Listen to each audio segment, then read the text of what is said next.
Gravando. Sem gracinha daqui pra frente, hein? Brincadeira. Então, beleza, pessoal. Então, a gente... fico muito satisfeito com os resumos de vocês, viu, gente? Me alegra no coração. Muito bom. Como professor, ver o pessoal aprende, se dedica e tal. Agradeço. Bora, então. A gente falou na semana passada que a gente estava, na verdade, começando a matéria na semana passada, porque tudo que a gente tinha falado antes eram bases para a gente entender a nossa realidade, né? E aí, na semana passada, a gente começou a falar, detalhar quais realidades a gente podia dizer que a gente tinha. Então, a gente falou na semana passada da realidade de justiça e da realidade de amor, né? Existem até mais realidades, mas tudo isso aí é forma de dividir. Então, no curso, a gente vai aprender 4. Hoje a gente vai aprender a terceira e a quarta. A terceira é a realidade de fé. E a quarta é a realidade do batismo no Espírito Santo. Por isso que tem tantas perguntas a respeito do batismo no Espírito Santo, porque é a coisa mais dificinha um pouco da gente entender.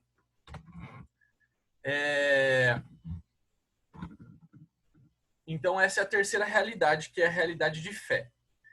Beleza? Eu vou distribuir as leituras aqui. Renata, Gálatas 3:11. E depois você vai ler também Gálatas 5:22. Marina, Romanos 12:3.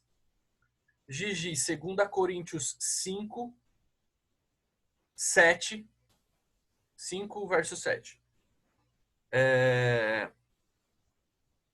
Camila, Marcos 11:22 e 23 e talvez 24, não lembro agora. Aí, Nádia, João capítulo 7, versículos 37 a 39. Aissa, Ezequiel 36, versos 26 a 28. Leléo, Romanos 10, 9 e 10. Suelen, João 20, 19 a 22. Celeste tá podendo ou não? Tá fazendo comida. E a Ju deve estar amamentando. Beleza, vamos até aqui, depois a gente redistribui que tem mais textos. Então vamos lá, gente. A gente já falou bastante de fé na matéria de fé, mas vamos só dar uma pincelada por cima. Gálatas 5:11, Rê, por favor.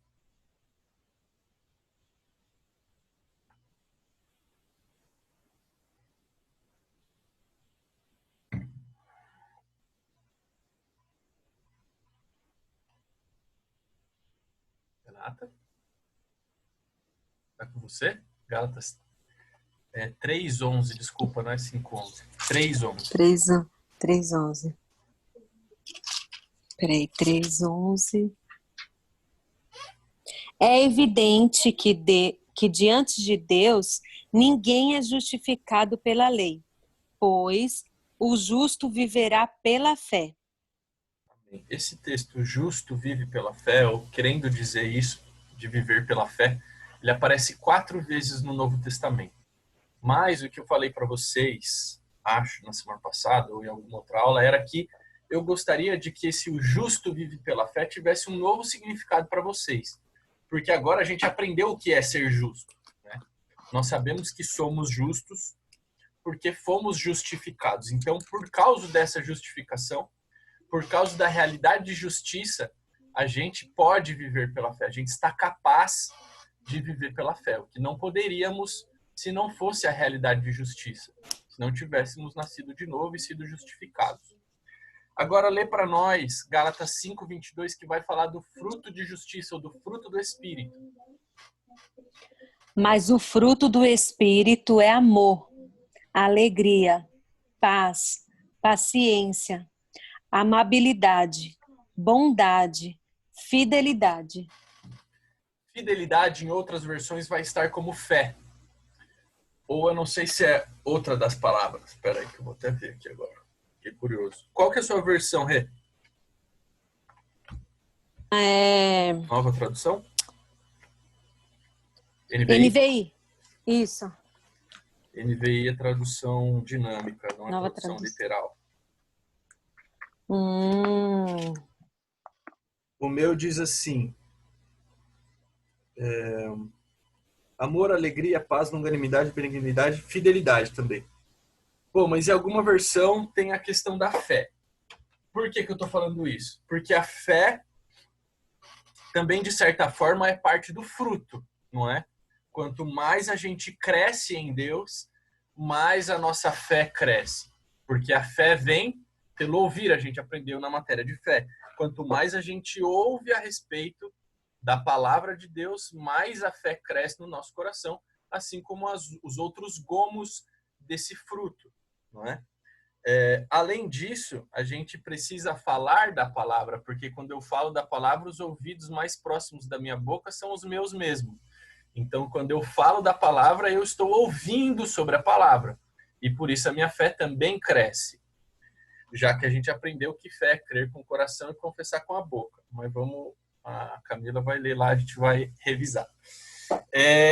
Beleza, Romanos 12:3 antes. Quem tá? Marina. Como mensageiro de Deus, digo a cada um de vocês: sejam honestos na avaliação de si mesmos, medindo o seu próprio valor pela quantidade de fé que Deus lhe concedeu. Então, veja. Fé é dada para todo crente. A gente aprendeu isso lá na aula de fé também, mas todos nós temos uma medida de fé. Todos nós já recebemos uma medida de fé, mas essa fé pode crescer e cabe a nós fazer essa fé crescer. A questão é, existe uma realidade de fé colocada para nós quando a gente nasce de novo. O justo pode viver pela fé, o injusto não pode. Ok? Aí falando um pouco dessa fé, né, de maneira meio rápida. O que é essa fé? Essa fé é uma fé sobrenatural. Ela não é uma fé, ela é uma fé espiritual. Ela não é uma fé natural, não é uma fé baseada nos 5 sentidos, mas ela é uma fé espiritual. Quem está com 2 Coríntios 5:7? Visto que andamos por fé e não pelo que vemos. Andamos por fé e não pelo que vemos. Se a gente está andando pelo que vê, a gente não está andando por fé. Porque fé é do espírito e ver é da alma, né? Ver faz parte dos 5 sentidos. O texto de Pedro andando sobre as águas diz que quando que ele andava sobre a palavra, Jesus disse, vem sobre a palavra, na fé que ele tinha na palavra, ele começou a andar, a hora que ele olhou para os sinais, a hora que ele se atentou para o natural, ele começa a naufragar, e Jesus diz, homem de pequena fé. Por quê? Porque a fé é crer com o coração, confessar com a boca e ter atitudes correspondentes. Se algum desses falhar, minha fé não é operante, minha fé é pequena. Então a gente não anda pelo que vê, e nem pelo que a gente sente, e nem pelo que a gente cheira, e nem pelo que a gente ouve, mas a gente anda pelo que a gente crê. E a gente crê na palavra de Deus. Quais são essas 3, desculpa, essas 3 formas de fé que você falou? Vamos ler agora, fé pela... quando a Camila for ver, a gente vai ler. E a fé do tipo de... Vamos lá, Camila, lê para nós, então. Marcos 11, começa do 22, esse lê o 23, talvez o 24. Vamos ver. É 11? Marcos 11, 22. Ah, então eu tinha pegado errado, tá. Do 23 ao 24? Do 22 ao 24, lê. Ah, tá. Respondeu Jesus, tenham fé em Deus. Eu lhes asseguro que se alguém disser a este monte, levante-se e atire-se no mar, e não duvidar em seu coração, mas crer que acontecerá o que diz, assim será feito. Portanto, eu lhes digo, tudo que vocês pedirem em oração, creiam que já o receberam, e assim lhes sucederá. Amém. Então, os elementos, Renata, é crer naquilo que eu quero, em fé, confessar, eu preciso dizer para a montanha, ergue-te, lança-te no mar, e eu preciso ter atitudes correspondentes, isso é, se eu estiver duvidando, as minhas atitudes não vão ser correspondentes, então eu preciso me manter em fé, continuar fazendo aquilo que eu sei que eu preciso fazer. Então, por exemplo, quem tem fé para comprar uma moto, compra um capacete, tira a carta, faz o que está ao seu alcance em direção daquilo que você está crendo. Toda a aula de fé eu falava a mesma coisa. Gente, eu fico dando exemplos materiais porque é mais fácil, mas não é só para exemplos materiais, né? A gente não pode achar que é só para exemplos materiais. Mas a gente não pode entrar muito em detalhes, porque isso é totalmente detalhado na matéria de fé. Mas outra coisa é, o primeiro verso de Marcos 11:22 vai dizer, tende fé em Deus, né? Alguns teólogos vão dizer que uma melhor tradução para esse verso é, tende fé do tipo de Deus, ou a fé do tipo de Deus. Deus tem um tipo de fé. Que fé é essa? É a fé que vê o fim antes do começo, é a fé que fala, é a fé que ele ensinou para Abraão como fazer. Ele deu uma promessa para Abraão, será pai de multidões. Ele fez Abraão olhar para as estrelas, ele deu um quadro de visualização, algo para Abraão olhar naturalmente. E depois, por último, ele muda o nome de Abraão para pai de multidões, para ele falar da promessa como já pronta antes de ter se cumprido. Então é como se eu dissesse, eu sou o dono de uma, sei lá, SUV, se eu quisesse uma SUV, né? De novo, exemplos materiais que é mais fácil, não estamos falando só disso. Então eu digo, sou dono de uma SUV, cadê sua SUV, Gustavo? Tá aqui, ó, porque aqui já aconteceu. Eu vejo o fim antes do começo, essa é a fé do tipo de Deus. Espero que não tenham entendido errado, principalmente a Renata, que não teve a matéria, mas teremos a oportunidade de falar especificamente sobre isso. Ok? Então, por que o justo vive pela fé? Porque Deus dá a ele, mediante ao Espírito Santo, a capacidade de ser, ter e fazer aquilo que ele não era capaz de ser, ter e fazer sozinho. E ser, ter e fazer é o quê? Graça, que a gente já falou sobre isso também. Então, quando a gente nasce de novo, Deus dá a nós uma fé, Deus dá a nós graça, Deus dá a nós a condição de sermos justos, Deus deposita em nós o amor do tipo de Deus. Tudo isso Deus já nos deu. Ele conquistou para nós e você não desfruta se não quiser, porque ele já te deu, é seu por herança, certo? Se morrer lá um parente meu que eu nem conheço e tiver lá eu ser o único parente dono de que pode desfrutar de tudo que essa pessoa, vamos dizer que essa pessoa era milionária e ela morreu e eu sou o parente mais próximo dela porque ela não tem nenhum outro, só que eu nunca fico sabendo. O que eu faço? Eu não desfruto dessa riqueza porque eu não sei. É por isso que conhecereis a verdade vos libertará. É por isso que o povo perece por falta de conhecimento. Por que as pessoas não andam na realidade de fé, de amor e de justiça? Porque elas não sabem que existe uma realidade de fé, de amor e justiça para elas desfrutarem. Nós que passamos a saber, temos a escolha de sermos libertos por essa verdade e passar a andar à altura dessas coisas. Em Colossenses, no capítulo 1 ou 2, Paulo ora para que as pessoas andem à altura do chamado delas, ou seja, que eles andem ele diz assim, andando de modo digno do Senhor, que eles se comportem à altura daquilo que eles já têm. Paulo nunca orou para ninguém ser curado, Paulo nunca orou para ninguém ser próspero, Paulo nunca orou por nada desse tipo. As orações de Paulo em Efésios 1, Efésios 3, Colossenses 1, ou Colossenses 3, Colossenses 1. As orações dele são sempre as mesmas, para que as pessoas tenham consciência daquilo que Cristo já conquistou por elas. Porque em Cristo tem tudo. Cristo é tudo em todos. Quem quer vai lá e pega. Salmo 23 diz, prepara uma mesa na presença dos meus inimigos. Nessa mesa, querido, tem tudo aquilo que você precisa. Se você precisa de abraço de um pai, tem nessa mesa. Se você precisa de afeto de irmãos, tem nessa mesa. Você precisa de provisão financeira, tem nessa mesa. Você precisa de cura, tem nessa mesa. Tudo que você precisa de sabedoria, tem nessa mesa. Tudo que você precisa tem nessa mesa. O que a gente está aprendendo aqui é como é que a gente chega diante dessa mesa sem medo, que nós não somos um cachorrinho que come as migalhas, somos filhos, sentamos à mesa de modo digno e eu pego da mesa o que eu quero, porque é meu, o Pai me deu. Romanos 8:32 diz: aquele que deu o seu próprio filho para morrer por nós, não nos daria juntamente com ele todas as coisas? Buscar o reino de Deus e a sua justiça, e todas as coisas vos serão acrescentadas.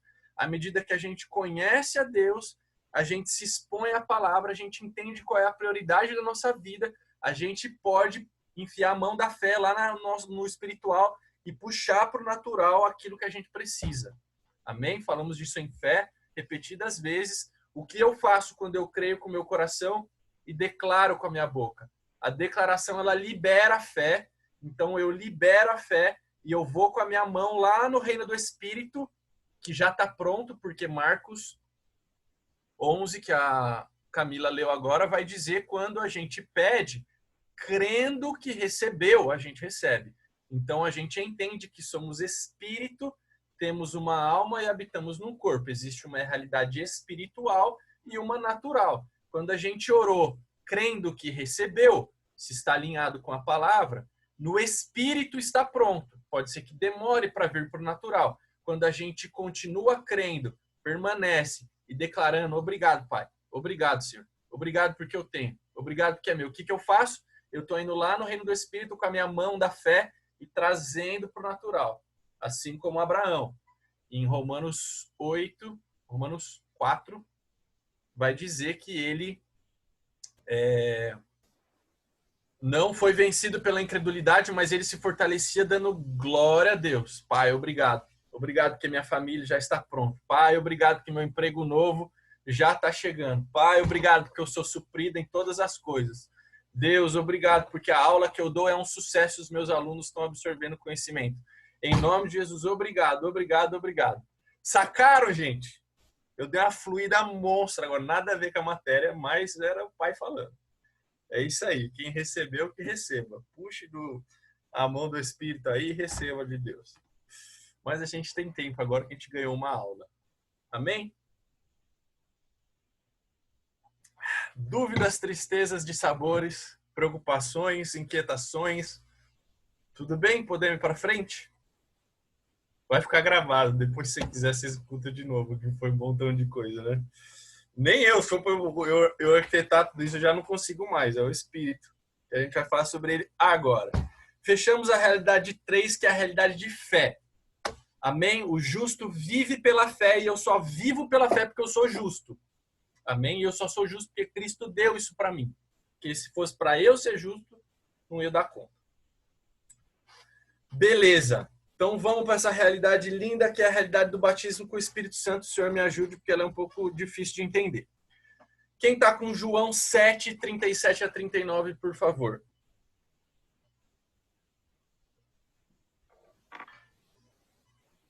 No último dia, o grande dia da festa, levantou-se Jesus e exclamou: se alguém tem sede, venha e beba. Quem crer em mim, como diz a Escritura, do seu interior fluirão rios de água viva. Isto ele disse com respeito ao Espírito que haviam de receber os que nele crescem, pois o Espírito até aquele momento não fora dado, porque Jesus não havia sido ainda glorificado.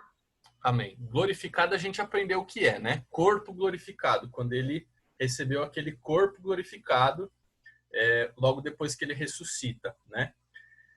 Então, o que esse texto está dizendo? Ninguém ainda havia recebido o Espírito, porque o Espírito ainda não havia sido dado. O Espírito foi dado no momento em que Jesus morre. Nós vamos ler exatamente esse momento em que o Espírito é dado. Embora, no momento em que Cristo morre, naquele momento o véu se rasgue, o Espírito estava disponível para ser recebido. Ele, de fato, só é recebido quando Jesus encontra com seus discípulos. E a gente vai entender por que já, com o texto que o Leléo vai ler. Mas antes, vamos ler Ezequiel. Tá aí, Aissa? Ezequiel 36, 26 a 28. Ok. 26 a 28? 26 a 28. Eu lhes darei um coração novo e porei em vocês um espírito novo. Tirarei de vocês o coração de pedra, desobediente, e lhes darei um coração bondoso, obediente. Porei o meu espírito dentro de vocês e farei com que obedeçam as minhas leis e cumpram todos os mandamentos que eu lhes dei. Aí vocês viverão na terra que dei aos teus antepassados. Vocês serão o meu povo e eu serei o seu Deus. Amém. Então essa, pessoal, é a promessa do Espírito Santo, da vinda do Espírito Santo para morar dentro de nós, né? O texto que a gente leu diz que o Espírito ainda não havia sido dado, né? E essa promessa vai dizer, ele nos porá dentro de nós um novo coração e um novo espírito. Então repare que ele falou dentro, o espírito dentro, ele relaciona com o coração. Então, uma coisa que eu gostaria de fazer um parênteses aqui, gente, é o seguinte. A gente precisa ter cuidado com aquilo que a gente canta. Porque às vezes a gente canta sem prestar atenção no que está cantando. Então, quando eu canto assim, dá-me um coração igual ao teu, meu mestre, eu preciso entender que existem duas opções para isso. Ou eu estou falando desse coração como sendo espírito, ou seja, dá-me um novo espírito igual ao teu, Jesus. O que eu estou dizendo? Deus, eu quero nascer de novo. Se eu canto isso como sendo, esse coração como sendo espírito, eu que estou cantando, eu estou cantando isso não para mim. Eu estou ministrando isso para as pessoas. Porque se esse coração quer dizer espírito, eu já tenho um novo coração. Eu já tenho um novo espírito morando dentro de mim. Então eu posso, quando estou ministrando, cantando, ministrar isso sobre as pessoas. Porque eu estou me colocando no lugar de quem não recebeu esse espírito. Ou eu posso entender esse coração como alma, né? Como a parte da salvação que eu desenvolvo. Então eu estou dizendo, dá-me uma alma, uma forma de ver as coisas como a tua, Jesus. Aí sim eu posso dizer. Eu só não posso dizer, me dá um novo espírito, porque esse novo espírito ele já me deu. Então, olha como é complicado, porque às vezes a gente canta assim, seguidamente. Recebi um novo coração do Pai. E na sequência eu canto, dá-me um coração igual ao teu. Então, confunde. Não é que confunde? Porque recebi um novo coração, ele está falando de espírito. Baseado nesse texto de Ezequiel. Recebi um novo espírito, nasci de novo. Então, quando eu canto, dá-me um coração igual ao teu, eu preciso saber que eu não estou falando de espírito. Porque não faz sentido eu cantar, dá-me um coração, se eu já cantei, eu recebi um novo coração. Certo? Então, a gente precisa prestar atenção nisso. Qual que é a causa desse dissabor todo aí? Porque a palavra coração, às vezes ela é traduzida por espírito e às vezes ela é traduzida por alma. Se você pegar no original a palavra coração, você vai ver lá no Strong e está escrito alma, espírito. Dá raiva, porque podia ser mais fácil, né? Podia ser uma palavra para espírito e outra palavra para alma. Mas não, é uma palavra só. Então, a gente precisa entender o contexto que isso está acontecendo.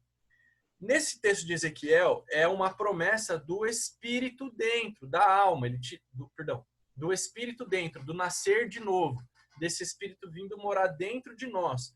Esse coração, então, está se referindo a espírito. Ele nos daria um novo espírito, um novo coração. Beleza.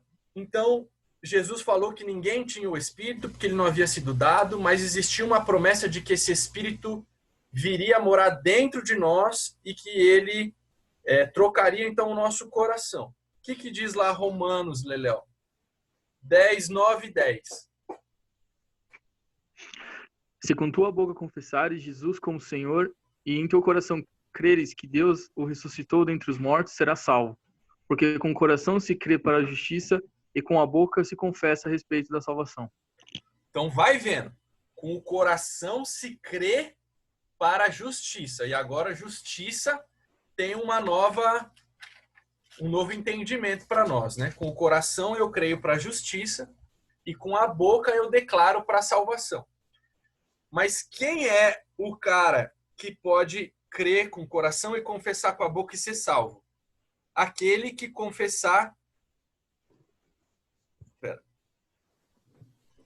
confessar Jesus como Senhor e crê que Deus foi ressurreto dentre os mortos. Então veja, os discípulos, preste atenção, os discípulos andando com Jesus criam que Jesus era o Filho de Deus?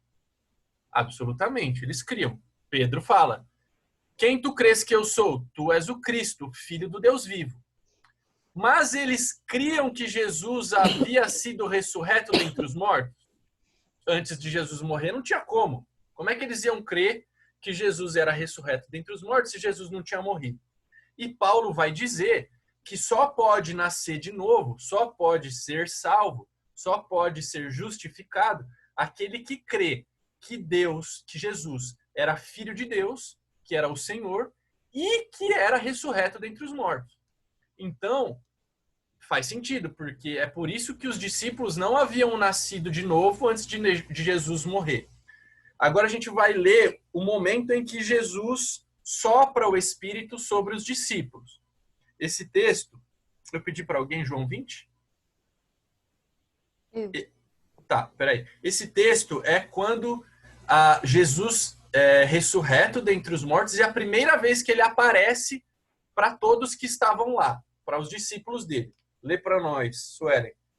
19 a 22, por favor.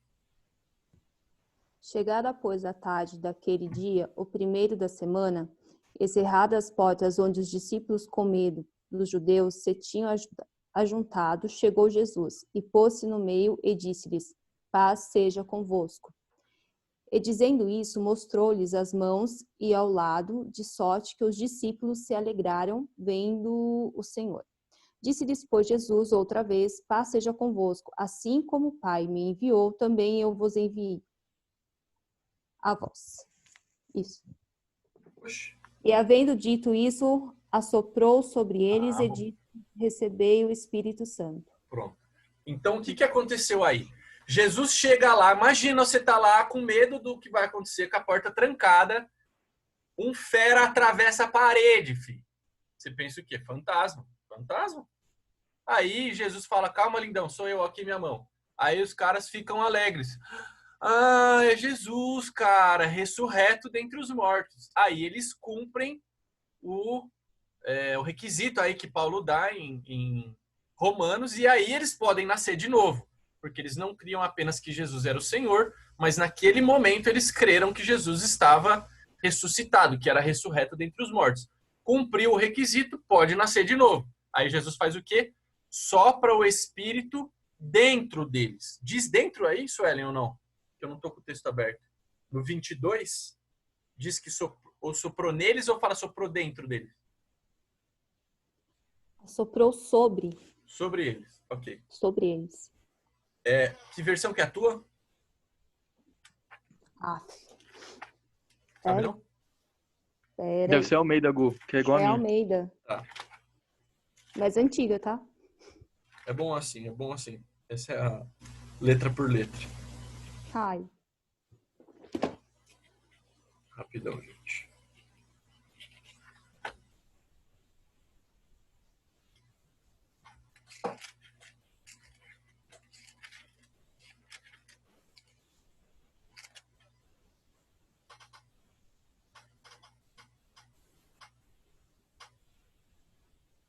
Ok.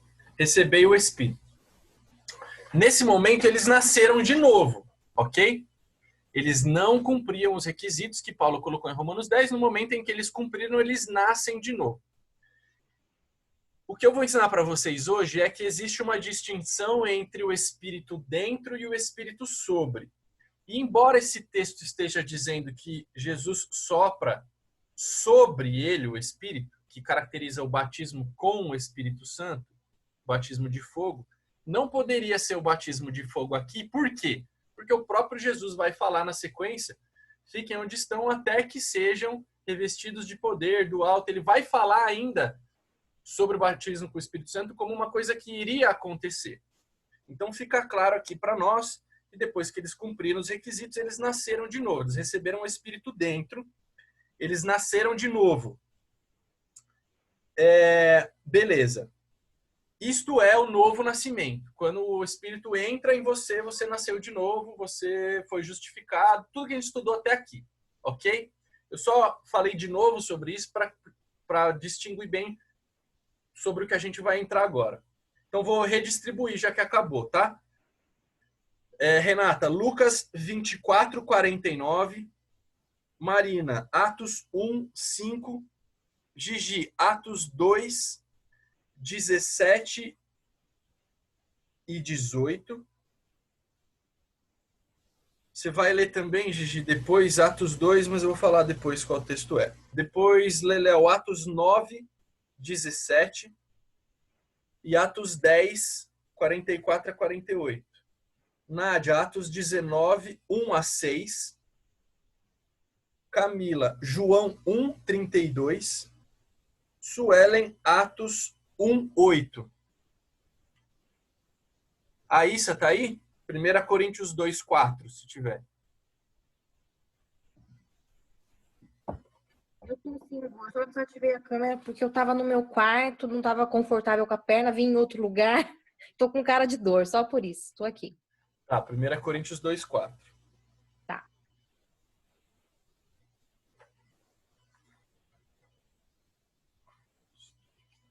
Beleza, quem tá com ele aí pode ler Lucas 24. Eu lhes envio a promessa de meu Pai, mas fiquem na cidade até serem revestidos do poder do alto. Amém. Então veja, esse texto que a gente acabou de ler, de João, é o mesmo evento, o mesmo momento desse texto de Lucas. Só que o texto de João não dá o fato que Lucas deu, que é essa promessa de Jesus a respeito do revestimento de poder. E o texto de Lucas também não fala sobre Jesus soprar o Espírito. Por isso que a gente usa os dois, mas é o mesmo texto. Então aqui a gente mostra Jesus falando para os discípulos, olha, vocês receberam o Espírito dentro agora, nasceram de novo, beleza? Só que tem algo mais ainda. Existe um revestimento de poder, então vocês fiquem onde estão, não saiam daí não, porque vocês serão revestidos de poder do alto. Ele fala isso. Vamos ler também Atos 1:5 agora.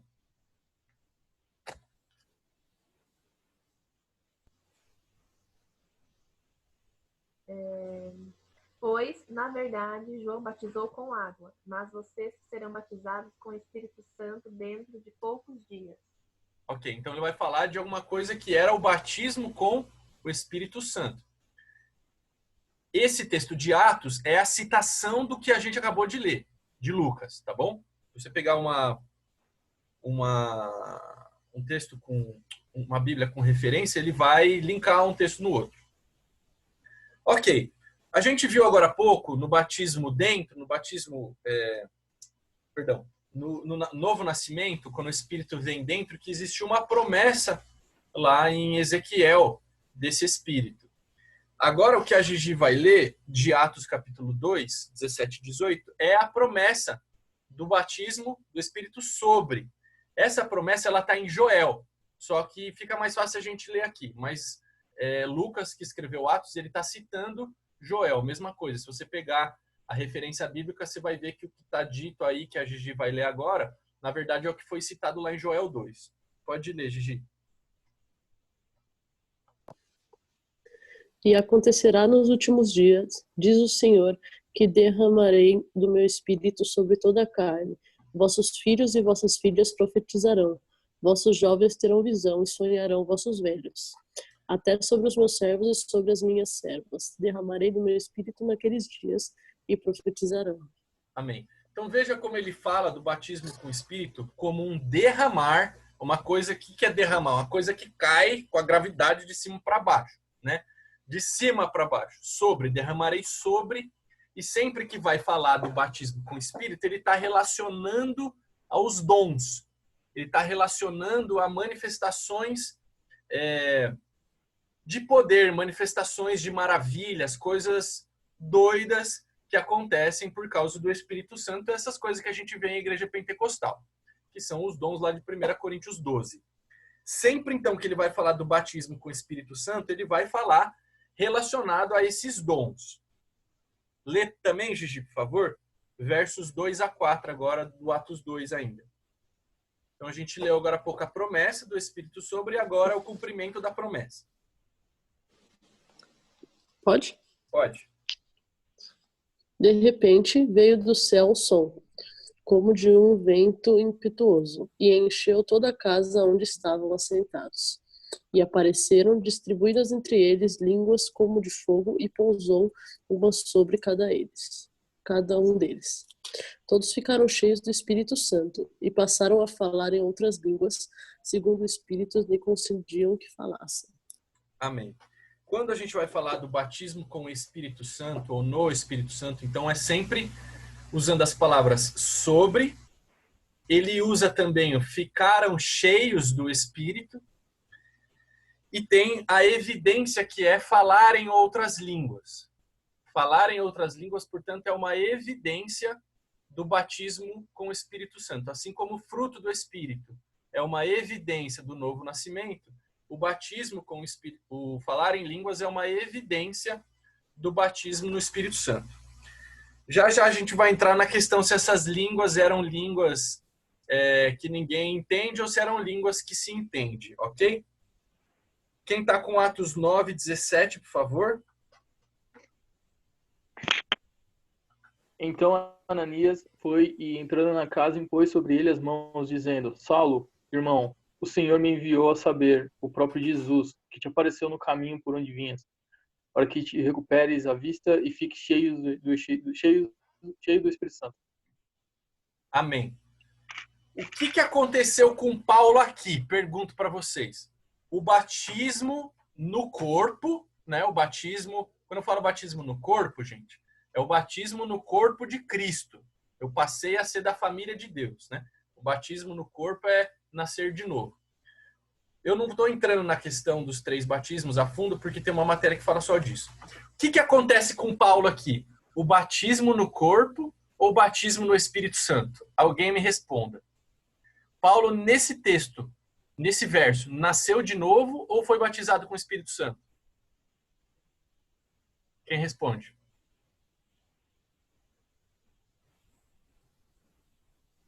Ninguém responde. Esse verso especificamente está falando do batismo no Espírito Santo. Nesse momento, Paulo foi batizado com o Espírito Santo. Por quê? Porque está falando, ele ficou cheio do Espírito. Sempre que fala cheio do Espírito, se refere ao batismo no Espírito Santo. Por que não é o batismo no corpo? Porque eu estou conjecturando, mas imagina você que você ficou cego e Jesus fala com você. Esse é o texto que Paulo é alcançado, né? Paulo perseguiu os cristãos e ele fica cego e ele ouve um barulho, acho que é um barulho que ele ouve, e aí o que aconteceu? Quem é você? E aí Jesus fala para ele: Paulo, por que você me persegue? E ele fala: quem é você? Jesus. Você acha que o caboclo escutou uma voz e ficou cego e ele não vai crer em Cristo? Naquele momento ele nasceu de novo. Naquele momento ele creu em Cristo. Ele já tinha ouvido falar de Cristo, tanto que ele perseguia quem acreditava em Cristo. Ele conhecia o que era aquela história, ele só não cria. Ele conhecia Jesus, ele só não cria que Jesus era o Filho de Deus e muito menos que era ressurreto.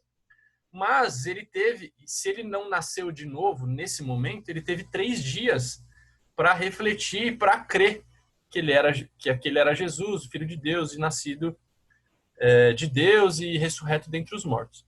Não sabemos exatamente quando ele nasce de novo, mas sabemos que nesse verso está falando de o batismo com o Espírito Santo. E por que as pessoas são batizadas com o Espírito Santo, Gustavo? Já vamos descobrir já já. Lê também, Leléo, Atos 10, 44 a 48.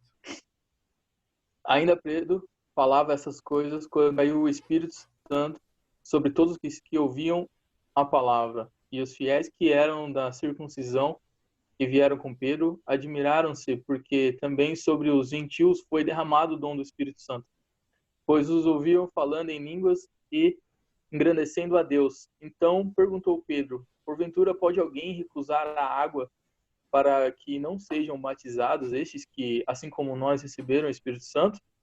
e ordenou que fossem batizados em nome de Jesus Cristo. Então lhe pediram que permanecesse com eles por alguns dias.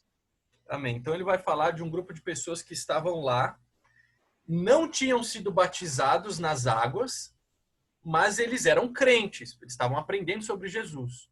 E eles receberam o batismo sobre e falaram em línguas. Beleza, guarda isso aí. Atos 19, 1-6, Nádia.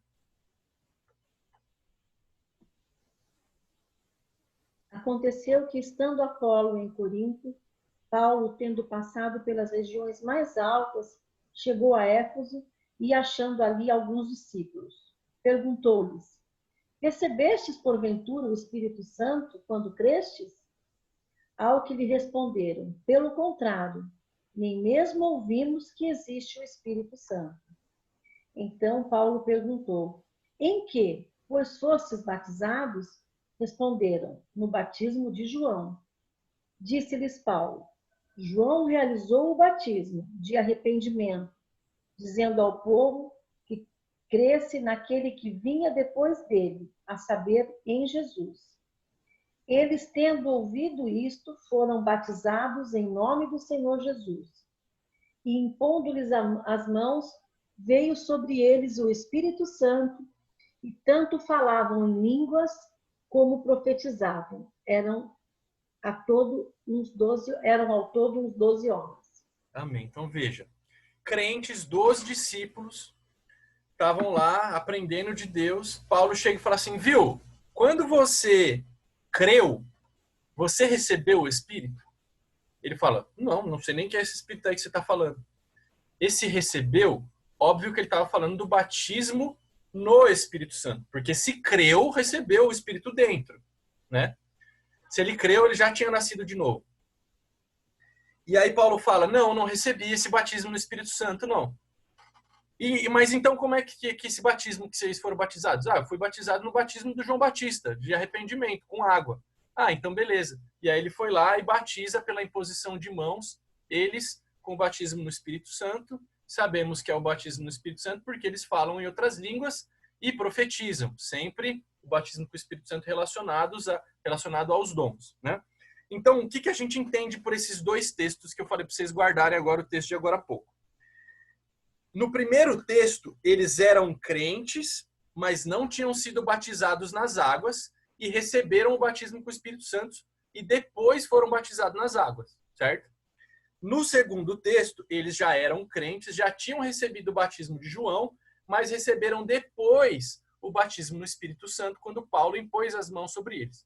O que nos diz que, primeiro de tudo, eu preciso receber o Espírito dentro. Recebi o Espírito dentro, o que vai acontecer depois não importa. Se é o batismo nas águas primeiro ou se é o batismo no Espírito Santo primeiro. Não existe uma ordem. O que eu preciso é nascer de novo. Como é que eu posso falar em língua se eu nem creio? Como é que eu posso entrar no batismo nas águas, que é uma manifestação externa daquilo que eu creio, se eu nem crio? Então, primeiro eu nasço de novo, eu participo do batismo no corpo.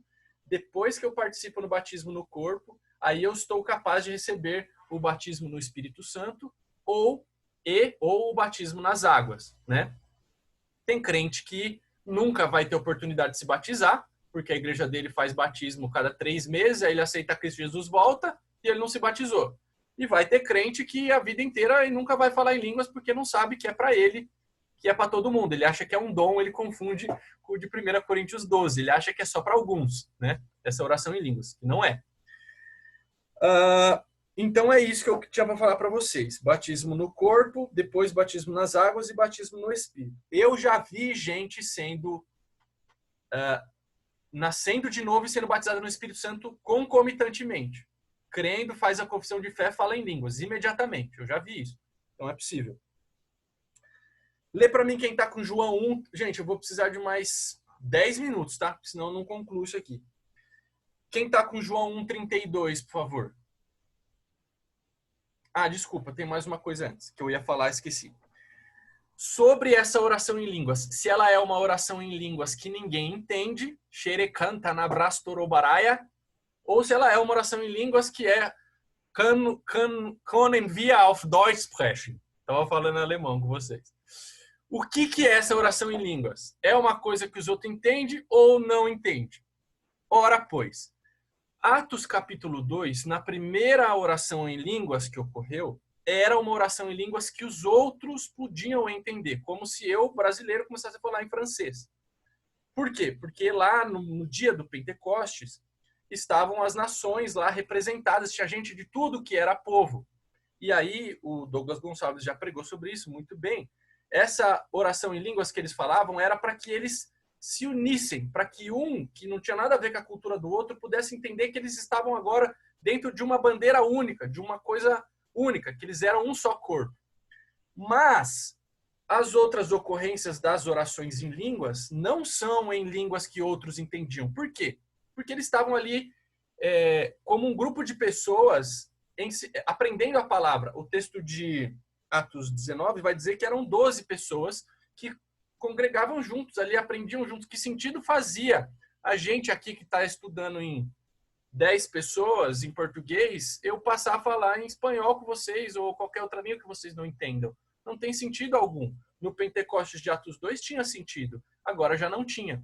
É tanto que Paulo vai falar, quando ele explica os dons, em 1 Coríntios capítulo 12, ele cita os dons, e no 12 ainda ele fala, buscai os melhores dons, tralalá, porque quem ora em línguas edifica o espírito, o homem interior, mas a alma fica infrutífera. E daí ele fala, eu prefiro usar o dom de profecia num culto público, onde as pessoas entendem o que eu falo, do que usar o dom de línguas que as pessoas não entendem o que eu falo. Né? Então, eu prefiro... Ele fala bem isso. Agora eu não estou com as referências, mas é isso que ele fala. Eu prefiro profetizar que os outros entendem do que falar em línguas do que os outros não entendem. Agora, o que é a confusão que o povo faz? Ele está falando que buscar, então, os melhores dons. Depois ele vai falar no 13 que melhor do que os dons é o amor. Então, a gente não é para todo mundo orar em línguas, porque Paulo está falando que melhor dom é profetizar, que eu falo para os outros.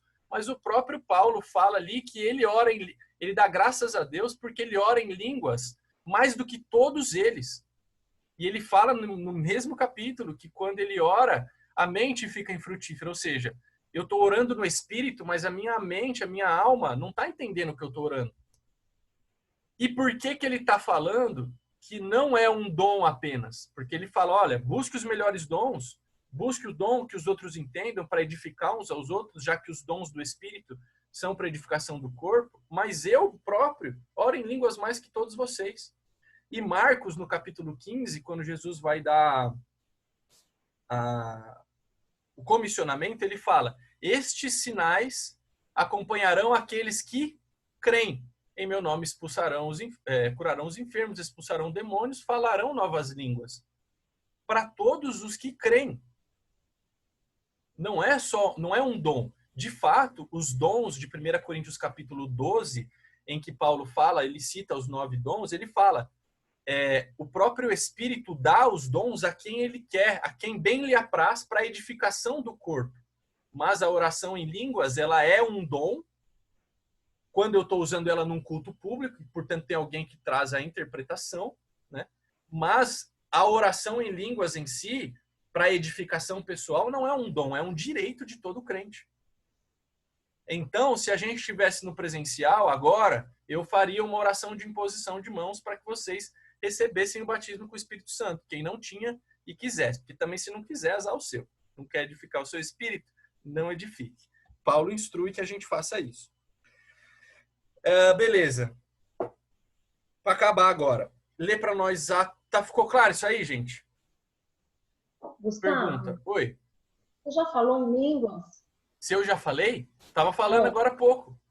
Se é do Espírito... Eu tô falando sério. Se é do Espírito, eu não preciso sentir nada, certo?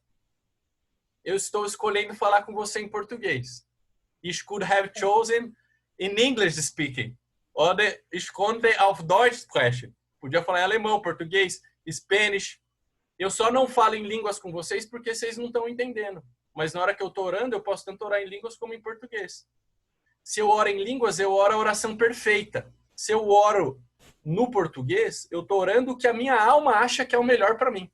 Embora eu ore, Pai, seja feita a sua vontade. Entenda uma coisa. Quando eu oro a respeito de um assunto, eu posso orar diversas coisas. Se eu quero isso aqui, ó, eu posso orar, Pai, me dá, Senhor, me dá. Ou eu posso orar, Pai, se o Senhor quiser, me dá. Ou eu posso orar, Pai, afasta de mim se o Senhor não quiser. Eu posso orar um monte de coisa. Eu vou orar sempre dentro da limitação da janelinha da minha alma, do que eu aprendi na minha vida, do que eu acho que é bom para mim. Quando eu oro em espírito, eu estou orando que Deus quer que eu ore a respeito disso aqui. Porque eu creio que eu posso pedir, Pai, me permite agora orar a respeito do meu casamento. E eu começo. E eu começo a orar em espírito. Paulo diz isso. Entende? Se eu oro em espírito... É difícil. Não, quando eu tive contato com pessoas que criam dessa forma, eu sentei para conversar com o líder de louvor da época, da igreja que eu morava em Bauru, e falava, vocês menosprezam o Espírito Santo, vocês ficam usando o Espírito Santo como se ele fosse uma coisa assim banal, sabe? Vocês falam em línguas o tempo inteiro assim, como se fosse... Eu achava que tinha que sentir um arrepio, que era uma coisa que o Espírito vinha e pegava dentro, porque quando eu fui batizado com o Espírito Santo, existiu muita emoção, existiu uma comoção, mas se é do Espírito, eu não tenho que sentir. Se fosse da alma, eu tinha que sentir. O que acontece é que quando somos batizados com o Espírito Santo, ou no Espírito Santo, normalmente a nossa alma também se agita.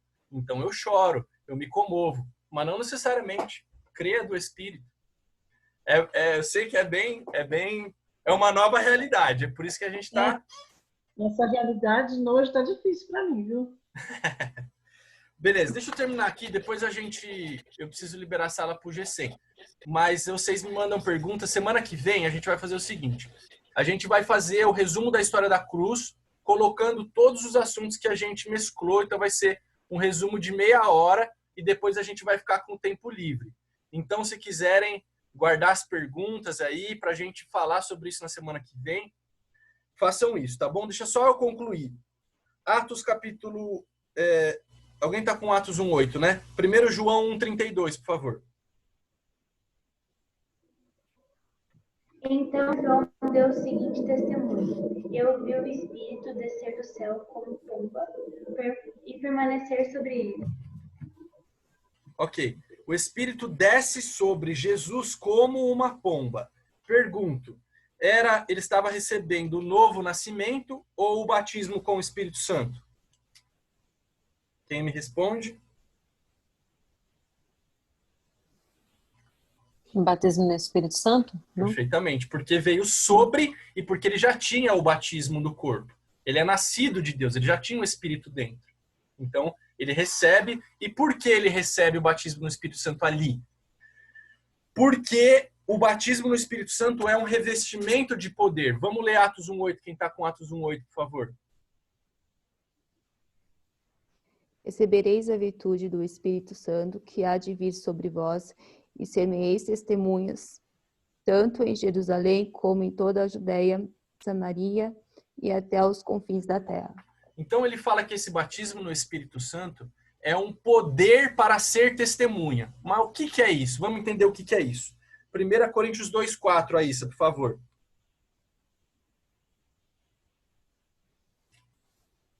O meu ensinamento e a minha mensagem não foram dados com a linguagem de sabedoria humana, mas com provas firmes do poder do Espírito de Deus. Amém. E Romanos 15, 18 e 19 diz assim: porque eu não ousarei discorrer sobre algumas coisas, senão sobre aquelas que Cristo fez por meu intermédio, para conduzir os gentios à obediência por palavras e por obras, por força de sinais e prodígios, pelo poder do Espírito Santo, de maneira que desde Jerusalém, a circunvizinhança, bararapapá. Então ele está dizendo o quê? A palavra que ele pregava era uma manifestação do Espírito e poder. E aqui nesse texto de Romanos fala de sinais e maravilhas. Então o que é esse batismo com o Espírito Santo? O que é esse revestimento de poder? É uma capacidade, é um revestimento de poder mesmo. Não sei melhor como dizer isso melhor. é uma intrepidez para pregar, para fazer as coisas do evangelho. E a capacidade de manifestar os dons que estão em 1 Coríntios 12. Para quê? Para divulgar o evangelho. Os milagres são a propaganda do evangelho. Pessoas que veem milagres falam, cara, não é possível, isso só pode ser Deus. E é isso que Paulo fala. Ele fala, eu usei de sinais e maravilhas para pregar o evangelho. O evangelho que eu prego é um evangelho de espírito e poder. Então, esse revestimento de poder que a gente recebe é uma intrepidez de Deus sobre nós para que a gente desfrute dos dons do Espírito de 1 Coríntios 12 e tenha capacidade de fazer missões, de manifestar os dons do Espírito, ser mais intrépidos para pregar a palavra e desfrutar de maneira mais plena daquilo que Deus tem para nós. Por isso ele diz ser cheios do Espírito. Ok? Acho que isso era tudo que eu tinha para dizer. Ficou claro, gente? Eu sei que tá difícil. É uma realidade muito diversa, talvez, do que vocês já possam ter tido contato. Mas a gente conversa sem problemas, com detalhes, na semana que vem sobre isso. Deixa a palavra entrar. Fala assim, hoje, Espírito Santo, esse negócio que eu ouvi, eu não tô acreditando, Espírito Santo. Não pode ser desse jeito. Fala comigo se é isso mesmo. Me inspira, me ensina. Quebra os meus paradigmas, os meus sofismas. Revise os textos que a gente leu. Vou mandar para vocês agora as referências bíblicas. Cruze com as matérias de fé que você já teve. E a gente volta a falar. Se não aguentar até semana que vem, pode chamar no particular. Tá bom? Eu te respondo. É isso, gente. Alguma pergunta para agora?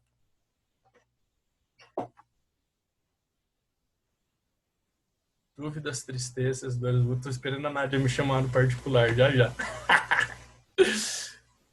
Para agora não dá tempo, né, Gu? O que você quer? Vamos tentar. Eu tenho todas as dúvidas. Eu achei hoje tudo muito complicado. O negócio de língua, nossa senhora. Essa questão de línguas.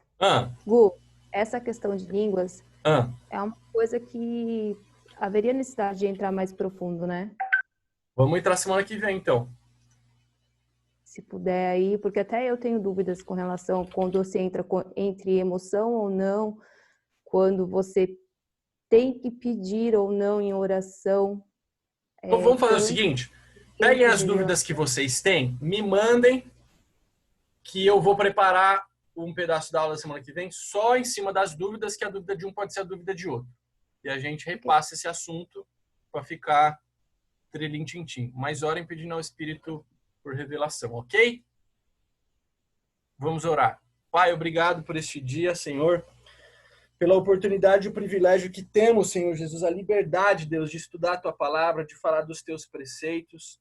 Espírito Santo, doce Espírito Santo, eu te peço que ilumina, Senhor, os nossos olhos, os olhos do nosso entendimento, nos dá revelação do Teu Espírito e direção a respeito da verdade da Tua palavra, Papai. Nós queremos crescer em Ti, em graça e em conhecimento, e não queremos nada mais do que a verdade, Pai. Instrui-nos, Deus, nesta semana. Fala conosco, Pai. Em nome de Jesus, nós te agradecemos. Amém. Beleza, gente? Amo vocês. Desculpa a correria. Vai ser melhor a partir da próxima matéria, eu prometo. Tchau, boa noite. Tchau, Fique com Deus. Amo vocês. Boa semana. Beijo. Tchau, gente.